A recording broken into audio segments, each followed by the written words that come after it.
Bonjour à tous amis indépendants entrepreneurs, j'espère que vous allez bien. Je suis ravi de vous retrouver aujourd'hui pour parler d'un sujet qui est extrêmement important, qui est l'enfer du perfectionnisme. Et alors pourquoi je vais parler de ce sujet aujourd'hui? Parce qu'en fait, hier on a fait un atelier au sein de la communauté Youmento qui avait pour objectif de parler de la création de contenu.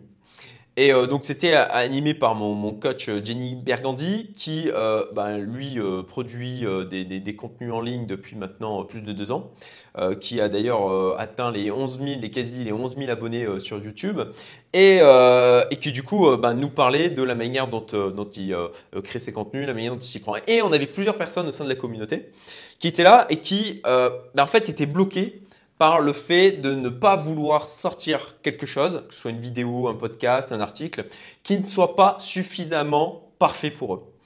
Et c'est là en fait pour moi qu'on touche un point qui est essentiel, qui est de privilégier toujours l'action. En fait, une action imparfaite vaudra toujours mieux que pas d'action du tout. Et en fait, le perfectionnisme, aujourd'hui dans notre époque, le pendant de ça, c'est que ça flatte l'ego. C'est-à-dire qu'on a l'impression, quand on se dit perfectionniste, que du coup, nous, on ne fait moins d'erreurs que les autres. Nous, on fait mieux que les autres. On vaut mieux que les autres. Et le problème de ça, c'est que, en fait, ce n'est pas forcément nourri par forcément une quête de la qualité, mais c'est surtout, je pense, bien souvent nourri par une peur de l'échec. Une peur de l'échec et une peur du jugement des autres. Et je pense que ça, c'est quelque chose qui vient notamment de la manière dont on a été éduqué, de la manière dont l'école fonctionne avec ces systèmes de notation qui viennent sanctionner le fait d'essayer et d'échouer. Et en fait, le fait d'essayer, et alors d'échouer, encore une fois, c'est une manière de voir les choses, c'est le fait d'essayer de produire quelque chose qui ne sera pas parfait, effectivement, mais il faut bien comprendre qu'on n'atteint jamais la perfection, qu'on ne peut que au mieux s'en rapprocher. Et le fait du coup de se cacher derrière le perfectionnisme, de dire je ne le fais pas parce que je n'ai pas encore tout ce qu'il faut pour le faire correctement, ou alors je n'ai pas encore tous les contenus que je juge suffisants, en fait ça va nous empêcher de passer à l'action.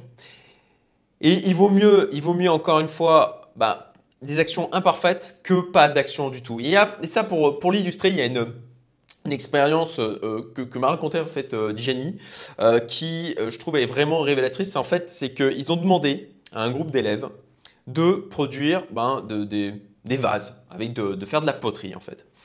Et à un groupe d'élèves, ils leur ont demandé de produire dans un temps limité autant de vases que possible. Et un autre groupe d'élèves, ils leur ont dit de produire un vase, un seul, mais aussi parfait que possible. Et en fait, à l'issue de l'expérience, ils se sont rendus compte que au sein de la production ultra nombreuse du groupe d'élèves qui devaient en faire un maximum pendant un temps donné, il y avait des tas de vases qui étaient bien plus parfaits, qui étaient bien plus dont la qualité était bien supérieure en fait à ce que le groupe qui devait en produire un seul avait réalisé. Et si vous comprenez bien en fait ce que ça veut dire, c'est que le fait de répéter des actions encore et encore et encore et encore, c'est ça qui va nous permettre de nous améliorer. Et il faut accepter de ne pas faire des choses parfaites. Il faut accepter d'essayer des choses qui vont être critiquées. Il faut accepter d'avoir des gens il y aura toujours en fait des gens pour dire que ce que l'on fait n'est pas suffisamment bien, pour dire que ce que l'on fait ne leur convient pas. Et c'est pas grave. Si vous trouverez au final le public qui vous correspond à cet instant T, c'est que de toute manière, vous avez forcément des choses à apporter. Et là, on en revient aussi au problème on appelle ça le syndrome de l'imposteur.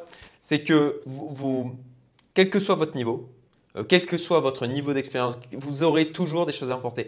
Si ce n'est que juste l'expérience de ce que vous êtes en train de vivre, ça permettra à des gens de progresser de leur côté. Donc, le perfectionnisme, le fait de produire de la qualité, c'est génial, mais il ne faut pas oublier aussi qu'il ne faut pas que ça devienne le moyen de se cacher en fin de compte derrière ça, pour essayer de fignoler aussi des petits détails et là je vous renvoie encore au principe de Pareto, je vous mets le lien vers ma vidéo sur le sujet. de 20-80, 20% des causes produisent 80% des résultats. Et là, l'enfer du perfectionnisme, le danger du perfectionnisme, c'est de se concentrer du coup sur des choses. Et combien de fois je l'ai vu ça au sein de mes entreprises avec mes collaborateurs, où parfois ils se concentrent sur des micro-détails qui ont une importance qui est complètement délirante. Et du coup, en fait, ça vous ralentit dans votre progression, ça vous empêche de passer à l'action. Et ça vous empêche en fait de progresser. Et c'est ça l'aspect le plus important. Et c'est ça un aspect qui est ultra important pour accélérer sa progression. C'est d'accepter d'essayer des choses qui ne vont pas fonctionner. C'est tester, l'essai-erreur. C'est un élément essentiel pour pouvoir progresser. Voilà. Bon, ben, j'espère que cette vidéo sur le sujet du perfectionnisme et les erreurs qui y sont associées vous aura plu. Si c'est le cas, bah, merci de mettre un petit like. Commentez si c'est quelque chose que vous vivez vous-même. Et puis, ben, si mes vidéos vous plaisent, partagez, abonnez-vous. Je vous dis à très bientôt. Salut!